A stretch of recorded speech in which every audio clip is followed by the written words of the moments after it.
Hello, how y'all doing? Hi. Good, how are you? I'm good, I'm good. Okay, we're supposed to start with a roll call. Mhm. So I guess we can just go around and say our names. I'm Erica. Brooke. Okay. Jason. I'm Jordan. Okay.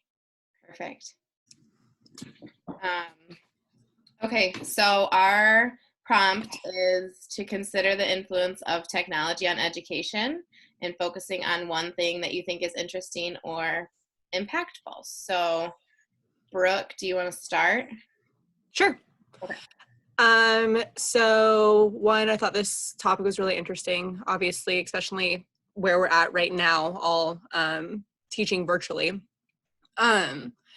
Something that really stuck out to me was the swivel. So when I was actually in my student teaching, we used swivel, and my mentor was based out of Colorado.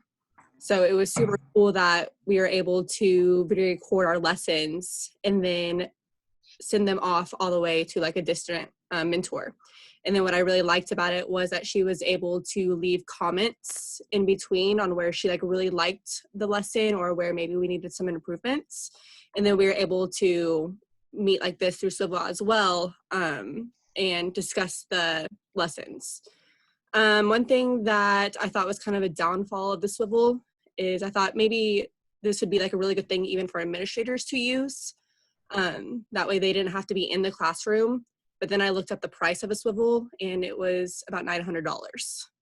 So it'd be something that would be super awesome to be able to use in the classroom, and especially as an administrator, being able to observe your teachers.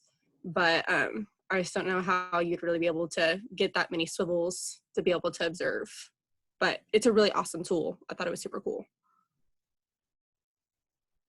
Yeah, I've never used one of those before, but I thought that was really interesting too, how you can basically just do everything virtually, and especially now where we have to. Yeah, great. Anybody else have any feedback? Well, and we have some technology. I know we're really big into iPads, especially the 5th and 6th grade level. I don't know if you can mimic a swivel with the iPad, because I know we have even the tripods for them. So I don't know if you can even mimic them to make something like the swivel. But I did kind of like it where you can, because I know at one school that I taught at before, they were very big into just kind of walkthroughs. It wasn't necessarily to make observations, but it was kind of just seeing what you were doing. They were always like really big on, or not, they were kind of falling behind on making those walkthroughs, but they would definitely keep time more manageable for that on the swivel. But I guess one thing I would like to see if you can do the same thing with iPads, but maybe not. So to add on to that, your iPad connects to the swivel. And so like the only difference is that like an iPad, like the swivel, you have a recorder around your neck. And so the swivel moves based on where your location is. Oh, I see. So with the iPad, obviously, and you wouldn't be able to move. Mm-hmm. But yeah, it's nice because it has a recorder, which also moves to where you're at. And then it doesn't sound like a distant video. Your voice is like right there, 100% clear. Sure. Okay. Yeah. Awesome. Cool. Cool. All right. Jordan, do you want to go next? Yes, I thought the 360 VR was cool, and I feel like that'd be very resourceful in any type of curricula. Like I watched a couple of videos and I got to see the Mayan ruins, and there was the indigenous tribe in Canada. I had no idea about. I was just watching the YouTube links and everything. So like in a time like this, I feel like, sorry, that's my dog barking. That'd be really cool, like to just give like a history lesson, especially like the population I work in. I got a lot of hands-on kids, a lot of visual. I'm an alternative school, so there is some learning disabilities within that. I feel like when you're explaining that to them and they be able to watch those videos along with you teaching them, they can like actually put themselves there instead of just trying to think of something off the top of their head. They can actually see, or if we are talking about the Mayan ruins, they can see them for themselves. I'm a PE teacher, so I mean, it's try to correlate between PE, physical education, and the classroom setting. It's cool, but I thought that was most interesting to see. Just like, all right, you can go deep sea diving or go look at Antarctica. I thought that was really cool that you can put a visual and actually see a 360 view of where that setting is at. I actually took a different route and did some more research to help me along with this COVID-19 in my certain field of practice, because I also own a gym. So I went along with how high school coaches can stay in contact with their players and along in a weight room setting. And it's an app called Train Heroic. So this could give a chance for the athletes to program a workout. Like, you can grade them on that. All right, you can program a 2-week program. You can follow yourself and get the teacher the feedback of how your program worked. Did you get stronger? Did you increase stamina in certain standpoints and certain exercises? So I thought that that certain app you can do was pretty cool. So I used that. And to bounce back off of the VR, I was reading a book in chapter 4, page 65 to 67, called About the Heroic Schools, to get students prepared for the real world instead of just tests. That they prepare those kids for a lot of trade schools and stuff. So with the VR, you can like put them in that setting and like see what their trade they want to practice and everything. So I just thought that was cool how you can utilize both, traditional and the technology. So. Mm-hmm. All I'm thinking right now is you're a PE teacher, and like the visual, the VR thing is Temple Run. All I'm thinking, you remember Temple Run? Like, how cool would it be to like have a kid have that on in like the Temple Run course and like going through that? Like, that's how you could use it in like a PE classroom if you're limited on space or something. I don't know. Mm-hmm. But that would be cool. Yeah, I never even thought about like how you could utilize technology in a physical education setting, because really technology, you don't think about a lot of movement and a lot of physical activity, but that's really cool that you did your own research with how your coaches and stuff could stay in touch with their players. And sorry to cut you off, but what I use at my school, a lot of kids, they gravitate towards, so I got a little setup in my gym. I have my laptop and a projector. And they always gravitate towards, can we listen to this certain music and this? So I incorporated that way. But my elementary kids, I'm a K through 8 teacher. And my elementary kids really love Go Noodle, the little interactive dances. So I throw that on for their warm up some days. And sometimes I have my middle school kids. That's when we start to worry about the concepts more about physical fitness and staying active and actually being conscious of your health. I usually put on like a Tabata clock, and they get to see it. So, all right, you got to be whatever you had on Monday, have amount of push-ups, squats. So I incorporate it that way. That way they can see it, a visual on the wall, the timer go down, and they can hear the countdown and everything. So that's a way I can get it going. I want to implement more technology next year. I'm talking to my principal because it's my first year teaching too, so it's a big adjustment. So I observed some teachers across the district, and they utilize their iPads a lot with their kids, and they do scan codes around the gym, and it's crazy. So I'm going to try to implement some stuff like that too as well. So that's awesome. Have you, Jordan, ever heard of, it's a Class Gym, and it's called Jitterbug? I have not. Class Gym and Jitterbug. So what it is that like if you have a projector, you can project it up on the screen. And like one way that I've seen it integrated is that the kids are throwing balls at the wall, and there's bugs, and the bugs literally like get smashed and die. So it's super, super fun. I can send it to you. I just looked it up. It's Frisky's Jitterbug. But it looks like it's a lot of fun, but that could be something that you could use in your gym as well. Absolutely. Thank you. Yeah. All right, Jason, want to take over? Yeah, one thing I kind of want to different. Recently, we've gotten, smart TVs in our classrooms, which has been really nice because we had the Promethean boards. And I remember when Promethean boards were a really, really big thing.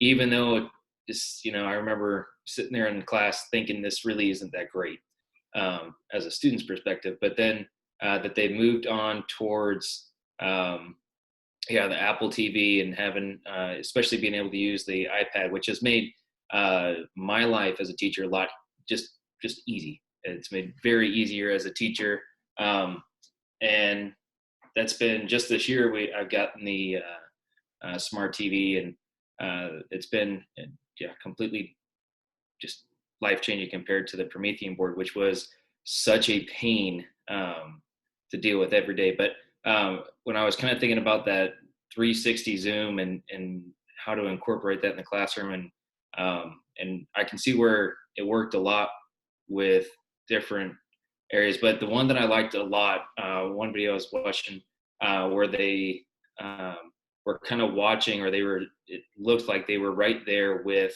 the paleontologists that were kind of digging up, but I can't remember. It was a very large dinosaur. But I think about, especially because I teach English, and things that we read, we can then kind of put them in that spot, because I think of a lot of my kids that they would rather not read and they'd rather be put in that situation. But and Jordan even kind of mentioned that, moving beyond doing tests, but being able to kind of discover more. And so instead of having to write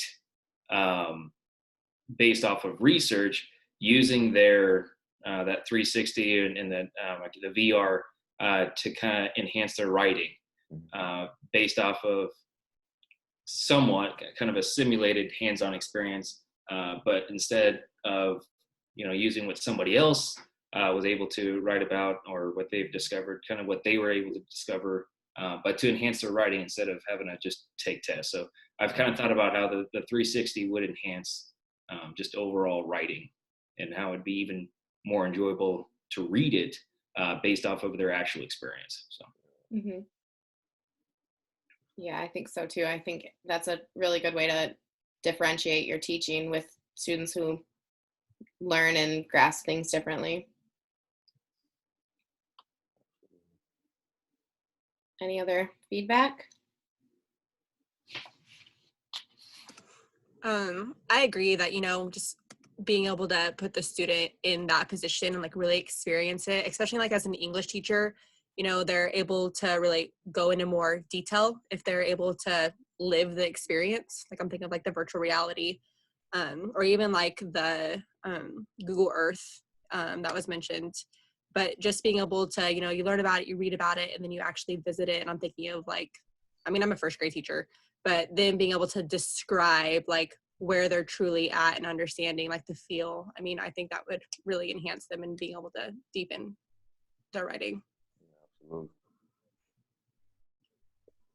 Yeah, my mom's a English teacher, and she always would harp on like the setting, describe the setting, so that it would give them a better chance to actually like tap into writing and describing the setting and getting all 5 senses in there.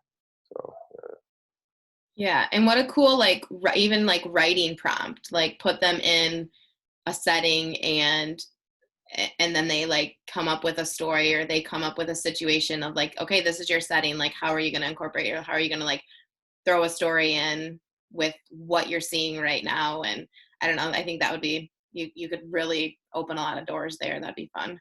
Absolutely. Or even just like their personal narratives, if they go and kind of live this virtual reality, and then they kind of journal every day about what they did, and then create like this like massive essay on their virtual reality life, just like as a narrative. That'd be a lot of fun. yeah. There was something in the content that he had. What was it called? Oh, I forgot what it was called. But it was like your own little world you could create, and you can like build a business or have a dream career. He put it in a list, and I forgot what it was called. I can't pull it up. So there's like Sims that Yeah, you can, that was build your life. Yeah, and it's kind of funny because growing up I played Sims, and I don't really think about that you're creating your own little life. But now when I'm sitting here reading about it, I was like, yeah, actually, like I had to like have a job, and I actually like built a family, and I had to get cars to pay the bills, and I couldn't buy like the super cool TV unless I had the money for it. So there's a lot of things that go into play, and just like Sims Yeah, that's true. Yeah, you never think about that growing up. You think about like just playing a game, but I bet Yeah, like, if you could like monitor it or whatever, you know, like get rid of all the craziness of Sims, you could really like those kids that are getting ready to graduate. I mean, you could make that a project. Like, okay, like you have to make these people survive. You have to make them successful. Like, find them a job and you know pay the bills and that you know that would be one of those like life lesson type classes or those life skills or whatever. exactly. Yeah, that's a good idea. Okay, I will talk about you guys talked about like the VR, which is huge. And that's one of the things that I had thought about where in my district, a lot of our funding is cut and it's taken like from our field trips. So I have to like constantly, and I teach kindergarten, so I'm constantly like finding free field trips to take my kids on, like to farms and like to grocery stores and to things like that. And it's just, and they're fun, but like we can't afford to take our kids to the zoo or we can't afford to take our kids like somewhere that's a full day like hands-on experience that a lot of their families can't afford to. So I think like that would be really fun to have them use that VR and see what it looks like to be underwater and see what it looks like to be across the world and like because their minds don't 5-year-olds don't really understand like how is it hot in Australia when it's snowing in Michigan. Like they don't really get that. So it would be just a way to give them that experience. I also thought about my special ed students and how that probably wouldn't really work for them. That's like, that might be overstimulating for them, but it's again, like some differentiation. I'm just trying to like do pros and cons of that. But we also, when I taught second grade, did a really big habitat project where the students had to research an animal in a habitat, and then we like totally turned our hallways into different habitats. We made like a huge like walk around jungle and a huge walk around desert, and it would be cool to use the VR to have them like actually explore their habitat and then do like their research project on that. So I think that's like a really Sorry about that. yeah, a really big thing to that we could use. The only other thing like we use Seesaw right now, which is like a student portfolio where I can send them work and we can communicate back and forth. And it works really well with kindergarten. It's super simple. And we're lucky enough to be one-to-one technology. So all of my students have iPads. So I'm able to communicate with them right now since we're done for the year. So we're doing everything through Seesaw. I'm doing instructional videos. I'm sending them worksheets and all that stuff. My kids know how to use Google Drive. One of the drawbacks though is I work with a lot of teachers who don't implement the one-to-one technology. So we're just kind of thrown into this situation and their students don't know how to maneuver and navigate, nor do the teachers. So that's kind of a drawback is like not everybody's on the same page with using that Seesaw platform, but I really like it because I can communicate with my students. We also use IXL, which is like there's a language arts and a math, and it's just like a practice, app. And it's pretty dry for kindergarten, but I like it because I can log in and it highlights the standards that the students are struggling in. So then I make like my small groups with those students who have similar struggles or the areas that everybody's kind of lacking. So that way I can like make sure everybody's hitting those standards, or I can figure out what our focus needs to be. And that makes it super easy because it's just really informal assessments. So yeah. So Erica, like I'm huge with Seesaw too with my first graders. With you guys being one-to-one, are you sending that technology home with your students? So we did. Normally we don't. Normally for kindergarten, we keep our iPads at school, but for the rest of this school year, we sent our iPads home with our students so that they can access everything at home on their iPads. That's super awesome. Yeah, it's been really nice. You can't hold everybody accountable, but at least it's giving them some sort of platform. I've done more professional development videos on teaching staff members how to use Seesaw than I have actual instructional videos so far, but everybody's learning as we go, and Seesaw is super simple to navigate. So once you figure it out, it's easy for kindergartners. They can't do Google Classroom. They don't have emails. So the Seesaw is just like, it's just really Scan easy. the code and go. Yeah, Yes. so simple. Yeah. I love Seesaw. I understand the getting our thing, like we have about 50% of our kids like have access to technology. Mm-hmm. Or just getting the kids on at home is just like a huge struggle right now. But you know, doing what we can right now as educators. So Yeah, exactly. Seesaw is awesome. Yeah.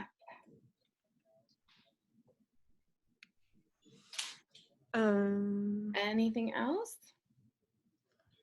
So I'm not too familiar with Seesaw.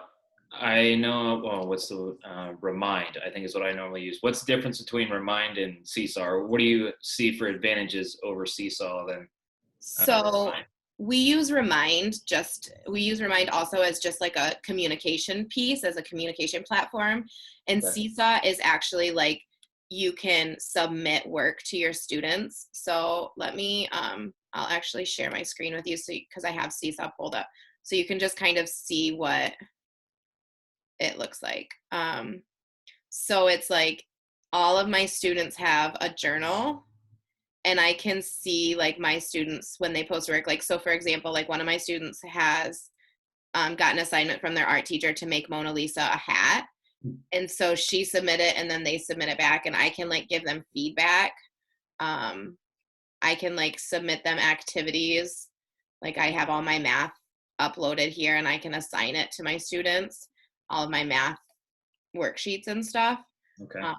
And they're actual, like, they can maneuver it, they can do activities, they can video themselves. So it's just a way of like collecting all of their work in one little setting, rather than just like email or text back and forth. They can actually like do stuff, I guess. Okay, nice. Yeah, it's just, yeah, it's easy. What's super nice about it is that, say like maybe you don't have a strong reader, you can voice over the instructions for that student. That way they can just listen to the instructions and not read the instructions for like the higher grades. Gotcha. I love Seesaw. I definitely think it's more like a K2, and like if I were to move up to like 3-5 or high school, I would go Google Classroom. Mm-hmm. But it's great for the minis. So yeah, exactly. That's exactly what we decided. Was the older upper L is going to use Google Classroom. We're going to use Seesaw, and it's just, and you can take everything from Seesaw and you can push it into their Google Classroom or vice versa. So you can link everything up once they progress. So it's really nice. And like my specials teachers, my art teacher, my music teacher, like they're co-teachers in my classroom, so they can continue to send stuff.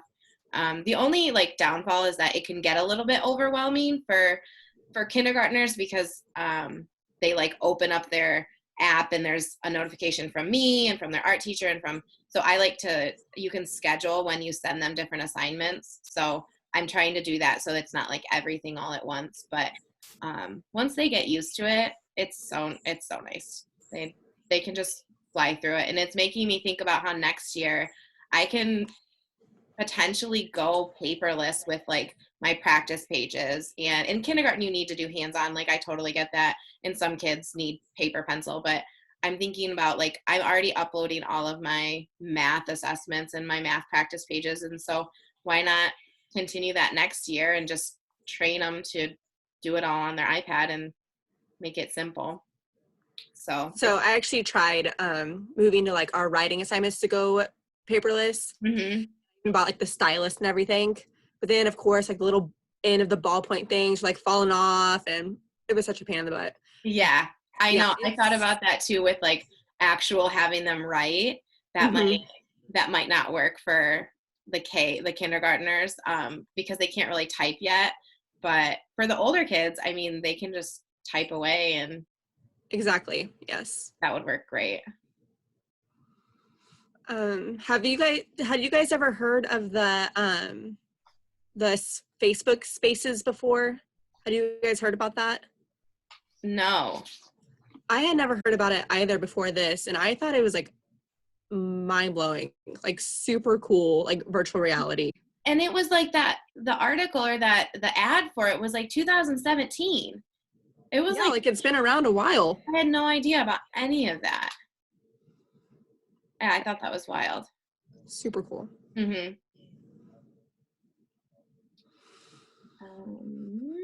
All right. I don't- Anything else to add? What school districts are you guys in? I may have joined late. So I'm in Kansas and I'm in USD 259. Okay, same here, 259. Okay, cool. You're 259? Mm-hmm. What school are you at? Because I'm K through. I'm Griffinstein Wells. Oh, okay. Yeah. I'm Gordon Parks Academy. Okay, I was just at Gordon Parks Academy before spring break. I was watching Mr. Creighton. Oh, okay. Yeah, good dude. Cool. Yeah, so it's kind of the same clientele. Mm-hmm. Yeah. I used to teach in McPherson, and I moved to Michigan, so now I teach up here. Okay, cool. And I'm at Smoky Valley, which is just right next to McPherson. So, Yeah, my husband graduated Okay. from Smoky Valley. all right, nice. Love it. All my family's there. I'm sure you know them all. All the Dowers. Yeah. Cool. All right. Well, I guess if we don't have anything else to add, we're good. It was nice to meet you guys. Yeah, Likewise. you do. Stay safe, stay healthy. Absolutely. Okay. Thank you. Okay. Take care.